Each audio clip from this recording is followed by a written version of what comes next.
Hi there. Welcome to Conversations with a Wounded Healer. I'm your host, Sarah Bueno. Thanks so much for joining me today. I love having you here. If you have not been here before, my name is Sarah, and I am a therapist in Chicago, and I'm a podcaster, and I do all sorts of other stuff, but podcasting is one of my favorite things to do, and we have a lovely conversation to share with you today. However, first, this is a confession, a bit of a confession. I don't podcast with an idea of like expectations. And so therefore I sometimes don't go into it with the most business-minded of minds, I guess. And I was listening to another podcast recently, and they were like, okay, we're only going to do a 20-minute intro today. And my approach to the intros has always been like, nobody wants to listen to that shit. Like, they want to get to the guest. That's all they want to hear. And as I was listening, I was like, oh, like, I care about these people. It's a cute podcast called Let's Get Haunted, because I'm super into ghosts and shit.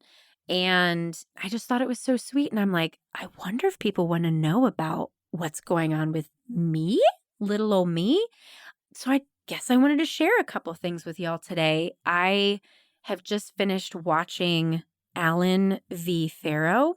Trigger warning, it's really hard to watch if you have your own history of child abuse, sexual abuse. It is really, really rough. And it really triggered a lot of shit for me. And I'll probably talk about it in some capacity more deeply in another way. But I don't know. I just wanted to share with y'all that was something that I was working through, is kind of being triggered by watching some of these shows. So that's happening. I am trying to move into a new office space with our practice, Head Heart Therapy, and that's exciting and scary because we have no idea when we're going to see people in person again. It's also weird to kind of like talk about myself. I feel like in a lot of these other podcasts, they're talking to each other. So that's all I'm going to share with you right now. That's what's going on. But also from listening and learning from these other podcasts, they said the names of their Patreons. And I thought, I have never done that. I told y'all I would thank you for writing reviews, but I've never thanked the people who are actually paying me money.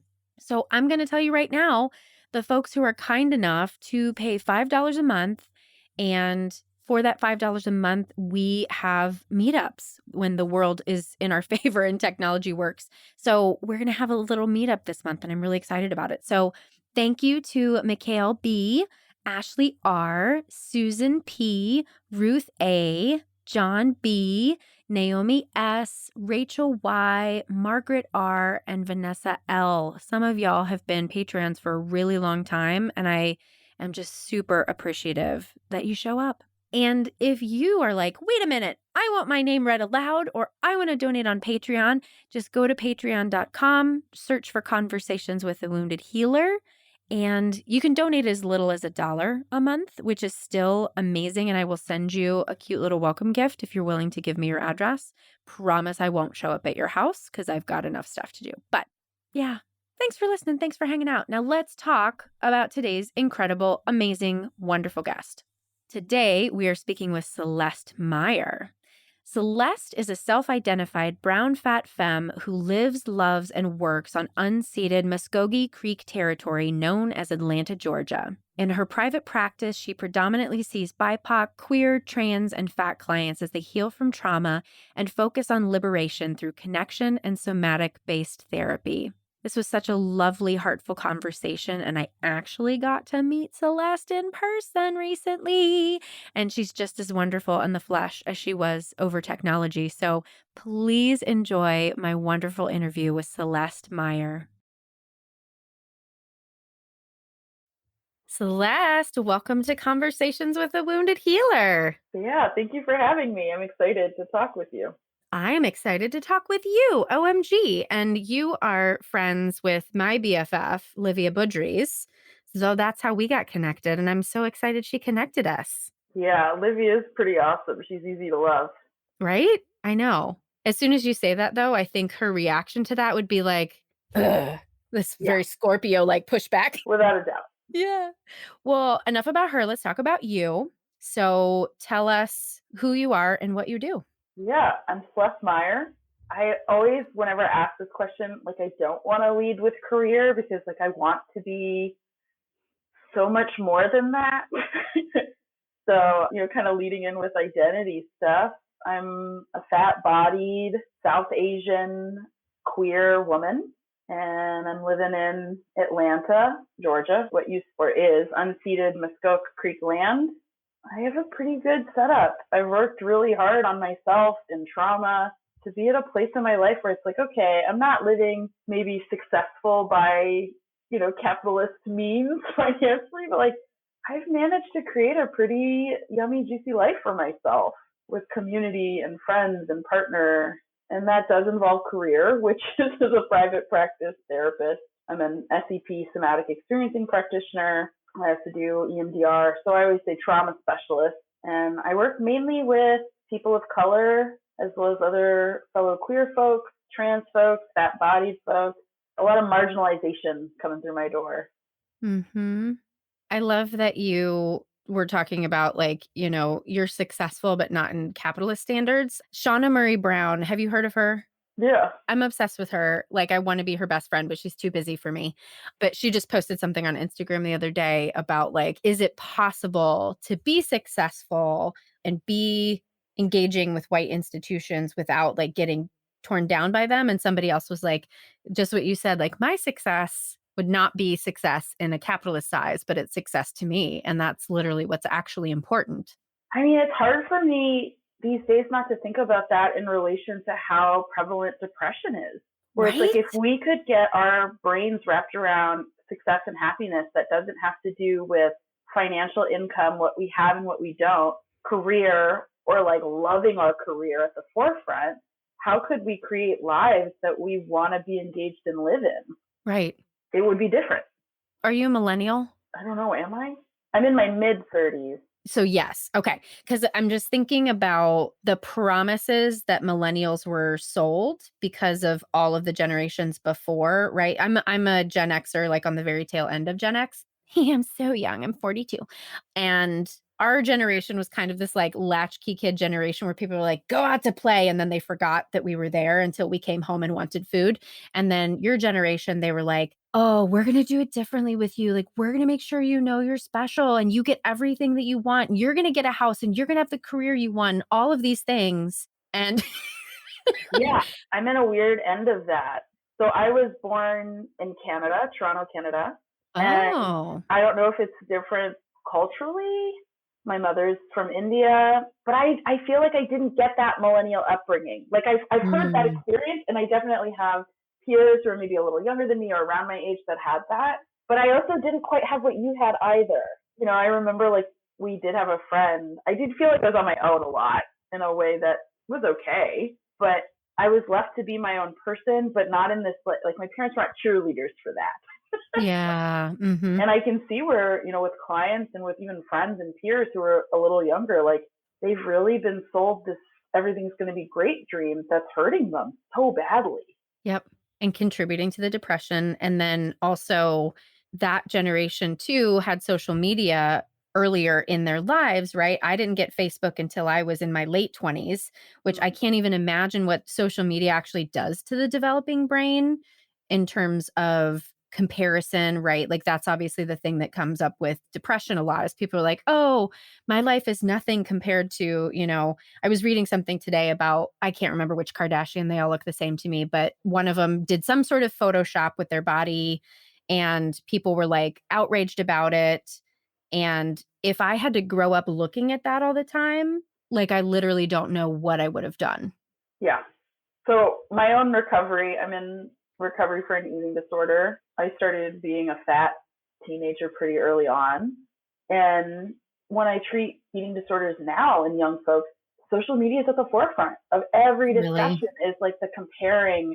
Mm. And I mean, I remember comparing, but I was only comparing to the other girls I was in school with. Or Yes. Yes. occasionally there was oh, this person on MTV or but Right. the rate of how many images they're seeing that they're comparing to that are photoshopped and that are so idealistic, even in the posing, is just so much higher than it was when I was young.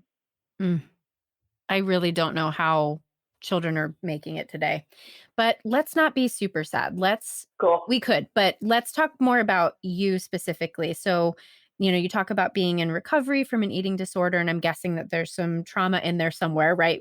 We all often specialize in the things that we know from the inside out. So I'm curious how you came to decide you wanted to become a therapist. Like, what was that journey like for you? What led you here? Yeah. So I entered college. I went to the University of Florida to be a pharmacist. I did pre-pharmacy. Really? Plot twist. You're ready for a turn. Here it comes. Plot twist. And I was studying that, and I was like, I'm going to help people by getting them their meds. And I felt like it was going to be easier than being a doctor and maybe equally as lucrative. So I thought that was going to be a sweet deal. And I kept studying, and I was miserable. I couldn't connect to the material. And I remember sitting very clearly this moment in organic chemistry, and I'd studied all weekend long, and it culminated in going to TGI Fridays with some friends on Sunday night. And I remember the waiter asked me, "What can I get you?" And I literally looked at the menu. I couldn't read it. It was just all blurred. I looked up at him and I started crying. And it was like my poor little brain was so scrambled from like just working so hard and not being a human. I was trying to be a study robot. Oof. And so the next day in organic chemistry, I was just like having this weird existential crisis, ready to take this test though.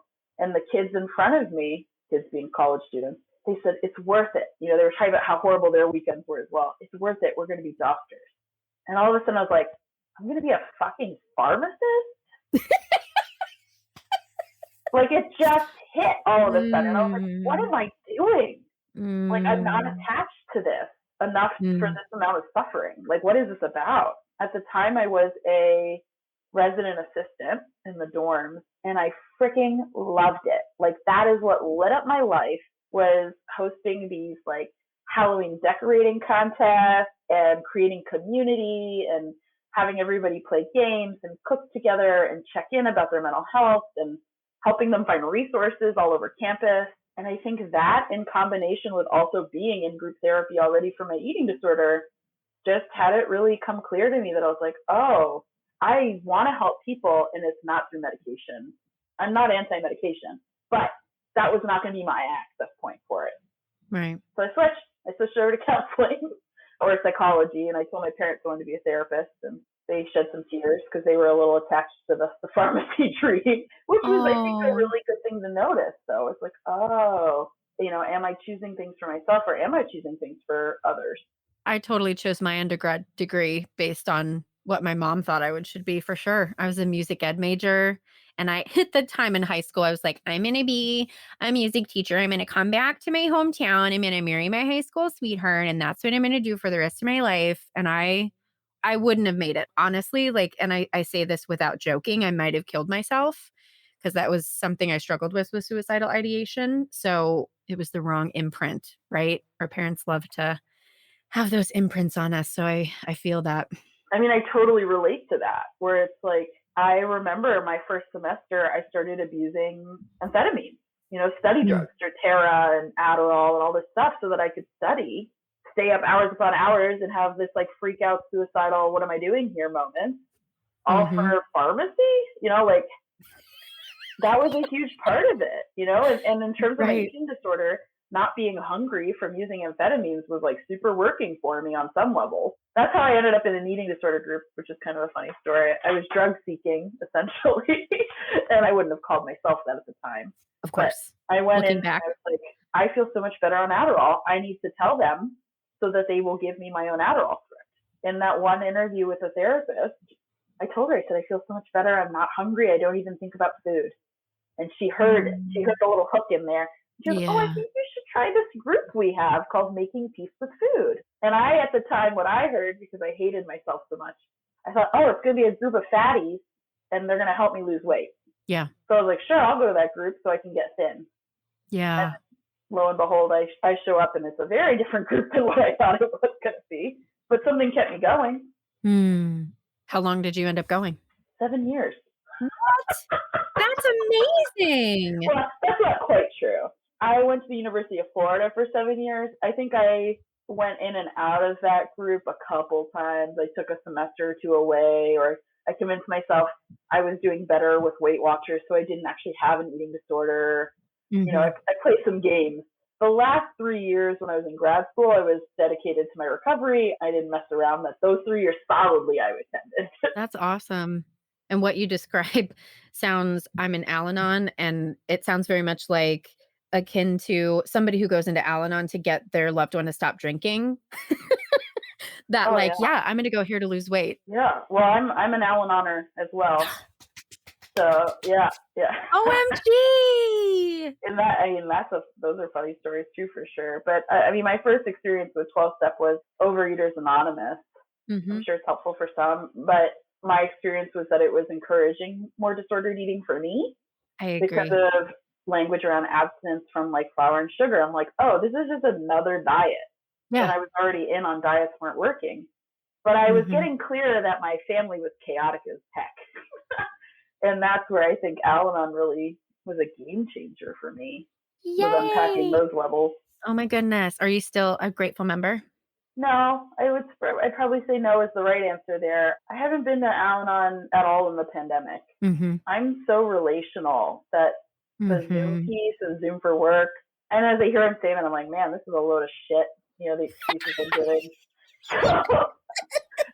Maybe this is what I needed to get my ass into a meeting. But aw, I can send you an amazing one. Oh, I would love that. So I guess one of the things I'd love to hear in terms of your work right now is we're in a pandemic. It's been a year almost that we've all been in this situation. People are losing jobs. There's a lot of desperation, a lot of high acuity. I'm curious if you're seeing any specific things, because you just take sliding scale basically, right? So you're seeing clients who are really, really impacted by everything that's happening right now. Like, are you seeing any themes of people struggling with anything in particular? Yeah. Quick side note. I'm going to come back around to that.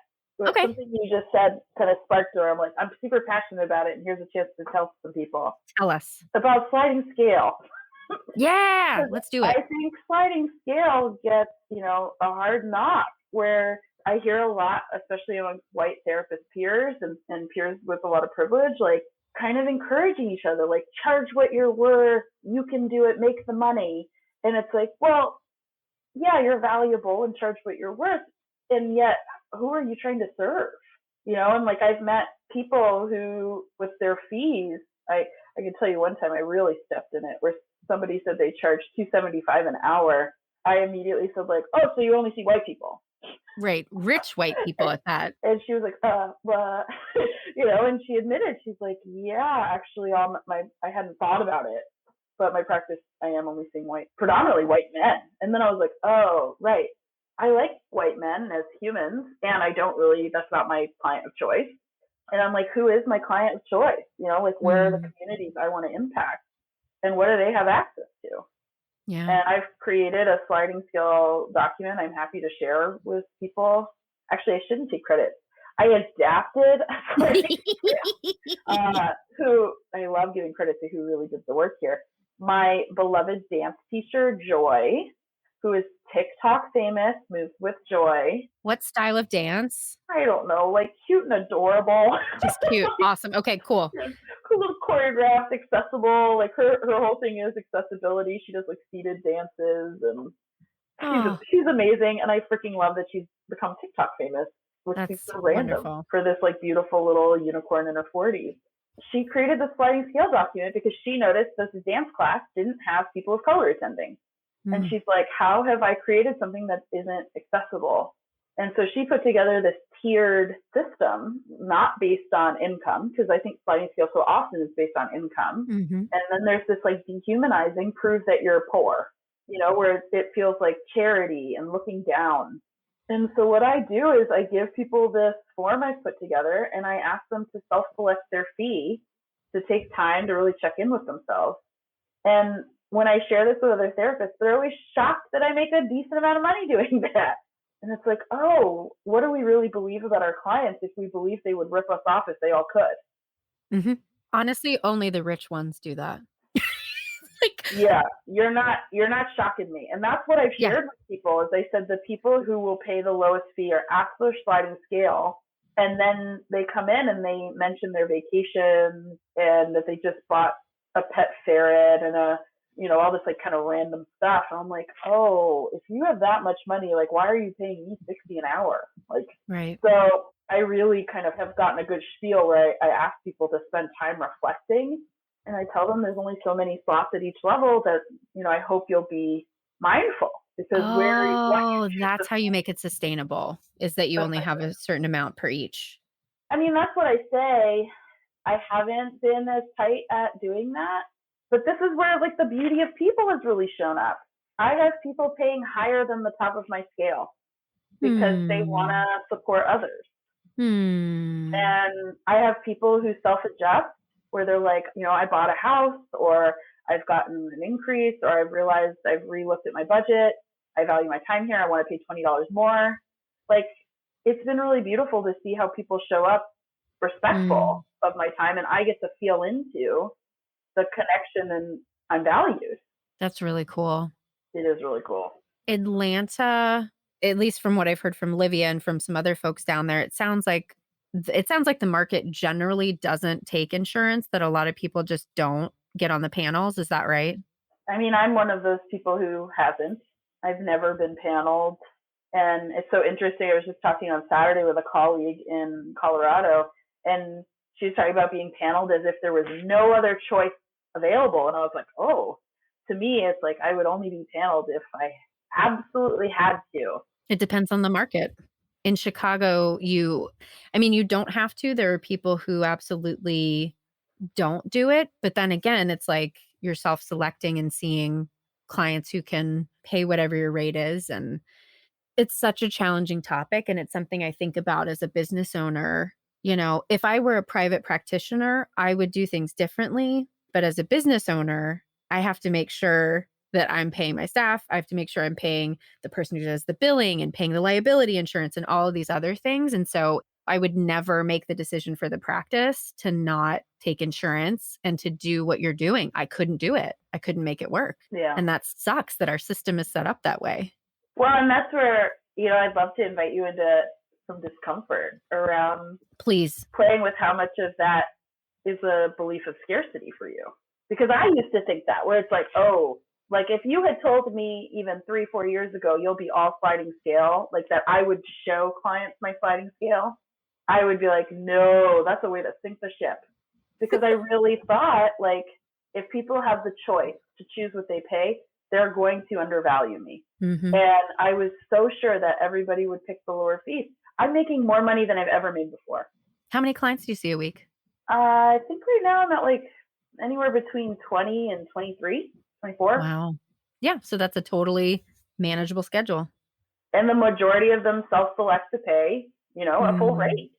135, 150. And then I've got people who are self-selecting like significantly lower, 60 or less, it's worked out, at least for now. But I noticed in myself, there was a big challenge of overcoming scarcity and belief that I wasn't going to be okay. And the work, it's like, oh, if I do the good work, if I am accessible, the people I'm going to work is going to be fulfilling and pay me back energetically, soul-wise, and that the money will show up. And it super has. And this is the difference between, because you were researching NARM, right? Whether or not you want to do NARM. And I just started becoming a training assistant for them. And we were in a seminar and it was all about like our reactions to when cultural differences and diversity and issues like that show up in the training. And it was just a series of questions of inquiry. And I noticed for myself as I was answering the questions, my question was different if I was thinking about myself in my role as a boss with my practice versus being a TA in NARM where I'm not the boss and the buck doesn't stop with me and I don't have the responsibility of other people on my shoulders. Because if, when you say scarcity, my initial reaction is, no, I'm all about abundance. And I am. And yet I get afraid that I can't help people pay their bills. That part of it is what turns the scarcity on. It's such a subtle, interesting thing. And now I'm like, fuck you. I have to take this to therapy and think more about it. Well, so I try to think, I've got associates who work with me with them, when I think about the bills, I'm like, how do I put their earnings in their hands? How do I get them more of their money? How do I create a structure that this is something I'm real passionate about too, is like when I became a private practice therapist, it was kind of by mistake. I was like between jobs after leaving a clinical setting, and they were like, hey, can we send you referrals? And I was like, oh, I guess. I'll find somewhere to practice and see somebody. And I thought I was going to still find another full-time job. And I started private practice running a halfway house. So I had no bills in terms of the house. I got free living to help run it. And I was on food stamps. I ended up on food stamps for the first 6 months of starting a private practice. I'm like, oh, this is not accessible as a career path. It just feels too hard to get into. And how often I feel like I meet people who say they can't start a private practice until later in life, if they have a spouse, that it relies on a partner having a second income to be able to have it, or that they have to work salaried for a group practice where they feel like they're taken advantage of. So from that point, I've tried to figure out, how do I create a practice structure where people are responsible for their own work and their own income, but they're also feeling loved and supported by the group practice piece. And I get it. There's a lot in that structure that feels scary and hard. But it's like, I want to believe in everybody else's ability to fly and encourage them, while also kind of holding a safety net below them, but also not being responsible for them needing to fly, so I've had to really sit with, like, what is my role as clinical director in helping people grow as professionals? Well, I should probably set up a consultation call with you so I can actually pay you for your advice. And nobody wants to listen to me ask you questions about that.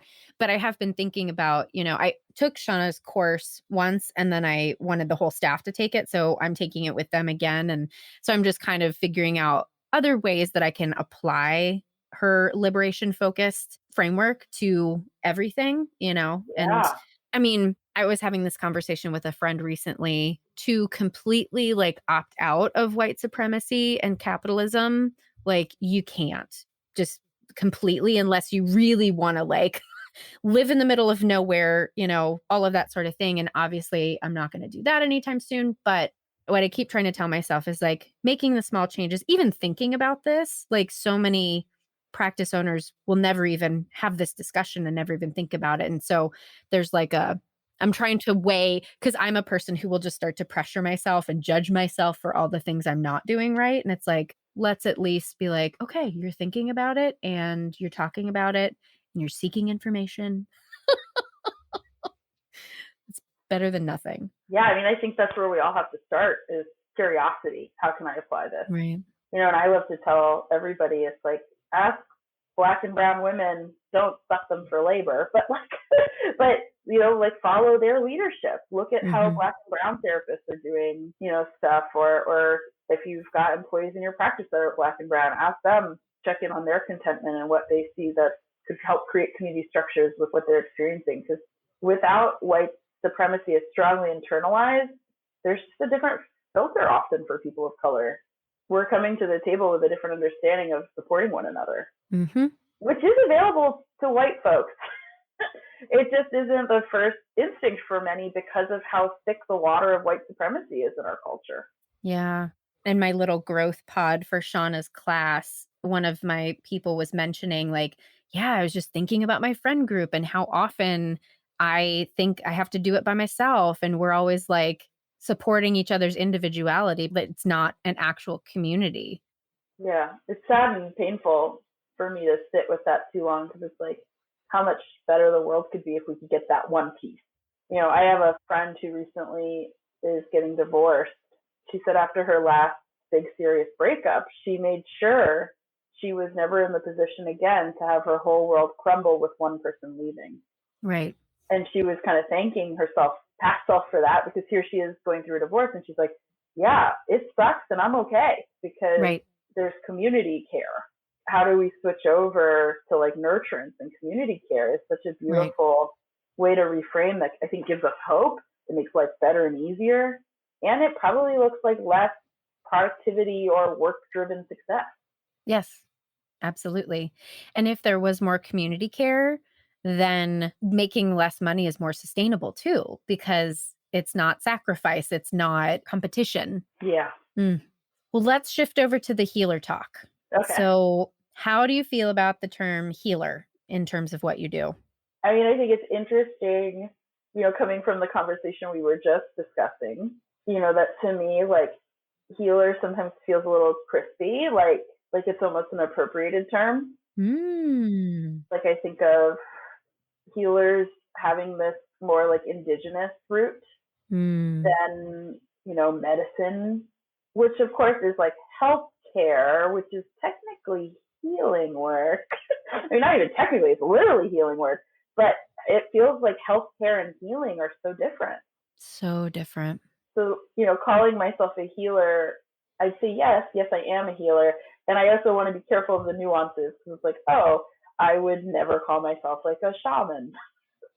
Even if I took classes in shamanic healing, like, I, in this South Asian body, would never be that.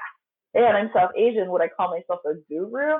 No. Like, I think I have to really tap into like what is mine to claim.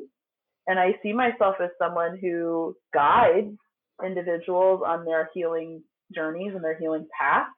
And I see myself as getting to be a part of healing work, but maybe taking on that word healer as me doesn't feel as strong a fit. Yeah, I've had people say like, yes, that's what I do, but I'm not going to put that title on my business card. Right. Yeah. But people do. Yeah, I know. Not, and no judgment. It's just not, well, maybe a little judgment, but it's not my thing. Right. And what I've learned asking this question over 100 times now is that everybody has the same answer, but it depends on whether you put the weight on yourself to be like the fixer versus knowing that you're not the fixer and like holding healing in that respect, right? And I hear you saying that, like, I am a facilitator of healing, right? I am there to support people through their work. And in my mind, that's what a real, quote unquote, real healer is anyway, is not somebody who thinks that they're actually doing this to you. Right. Like, I think the most beautiful sessions I've ever led, I was almost like nowhere in the room personally. Yeah. Yeah. And yes, I was present, which is, it's kind of a weird thing to explain, but I feel really clear that there's moments where I'm like, oh, I'm a vessel. Like, I'm here doing something else. And not like I'm freaking special, I'm a vessel. Like, just that attuned healing is something shows up and you're a vehicle for it, but you're not what shows up. Something else shows up. Right. And I'd call that maybe the healer or the healing energy. I'm pulling on this thread because I'm really just totally curious about your answer. Like, what do you think that is? Like, I would call that God or universe or spirit or something like that. Like, what do you think that is? I mean, I use those same words. I had a Catholic upbringing, and then I had a really strong, like, to hell with this shit. So I came far away from the term God for a while, and that's when I started saying, like, the universe.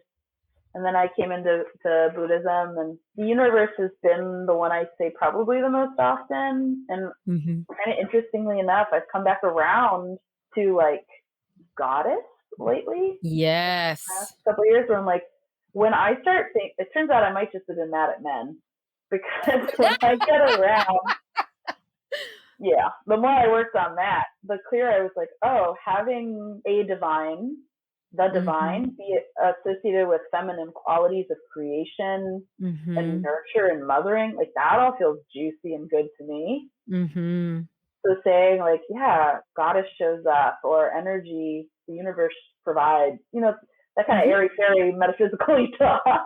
I love it. I think all of that fits. I think within somatic experiencing, there's probably ways to explain it away with nervous system states, but like I love being a little detached from that and a little more curious about the parts that feel magical, and like let's let the world feel magical whenever it can, because it's heavy enough. I love that perspective. That's how I feel too, because I have people in my life who are very like science-based and, must live with facts and like, prove these sorts of things. And it's like, science can't explain everything, and science knows it can't explain everything. And science will tell you when something is a miracle. They'll be like, I got nothing. Yeah. So there's got to be some other thing, right? I don't know. I mean, when I first came to 12-step work, I really struggled because of all the God talk. And I think what came Mm-hmm. around for me was this concept of universal order and cycles. Mm-hmm. And Mm-hmm. it hit me with the help of a really good sponsor that, like the seasons was where I think I started, where it was like, okay, we've had farmers' almanacs for thousands of years, or at least hundreds of years. And, Mm-hmm. they weren't Googling shit. So it's like, how were they able to predict all these cycles, Right. without the technology to such detail? And they were like, those things were incredibly accurate. Like people Right. really, I mean, they hung their whole lives on what the farmer's almanac told you it was going to be like this whole year. Mm-hmm. And yet there's no like Willy Wonka, Wizard of Oz type figure, human figure, that's like pressing buttons to make fall become winter or to make the rain come down a certain day. So it's like, well, if that stuff can all happen in a cycle and be somewhat predictable, then maybe there's, universal order is God, or, this like Mm-hmm. sacred cycles or sacred geometry or whatever. Like maybe there's bigger patterns. And I think for me, it was helpful to bring in compassion to myself, to be like, oh, maybe I'm also a seasonal fruit. Like sometimes I'm going to do better, in Oh. certain seasons than Ooh. others. I'm going to have cycles that maybe don't even go with the once a year season, but like I get to have cycles within me of blooming and conserving energy, of being, blossoming and ready to connect with all the plants around me, or being the one with like one withered leaf. Like I get to be all of those. Right. And just thinking about that when you say like medicine doesn't feel like healing, and it's like medicine is very patriarchal, it's very linear, it's very pointed. And what you're talking about, like being cyclical, that's a feminine ideal, right? Like that would fall under that category, right? And that's how healing works. We know healing isn't linear. It's like one step forward, three steps back or whatever, because of that like cyclical nature. It's the rise of the divine feminine. Here we come. I mean, I could talk for hours on that. That's one of my favorite topics. Why didn't we start with that? But everything Ah, we talked about actually was already amazing.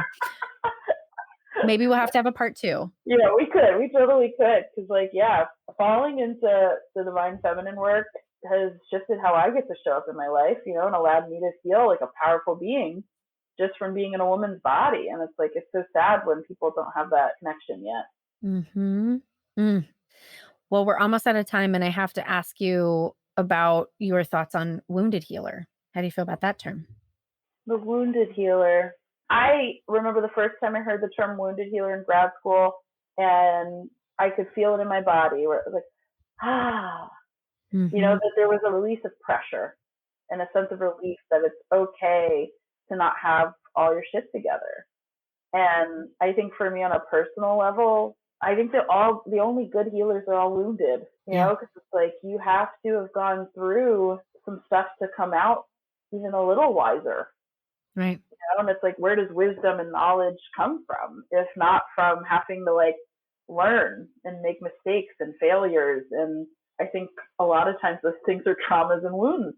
Absolutely. So that's where I think maybe the term wounded healer, that those two words have to go together in a really beautiful way, where it's like, yeah, that's where the healing works, is like somebody who can genuinely guide you because they're not looking down from an ivory tower. They're leading you on a trail that they've at least gone on similar trails or know what trails look like. Right. And side note, Livia actually sent me this course from Pacifica Graduate Institute. I think that's what it's called. That's all about racialized trauma. Well, at least that was the title of it. And I show up to it and it's a bunch of Jungians, which you're like, you're all in your head. So that's its own thing. But what I think is so interesting, the woman who's teaching the course is like one of like 4 or 5 Black Jungian therapists. Her mission is calling attention to Jung's racism. It seems like they worship Jung.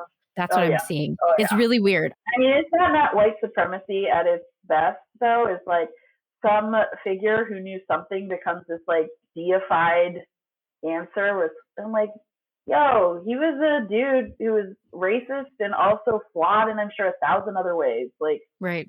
let's not pretend like that one guy had all the answers. Right. Right.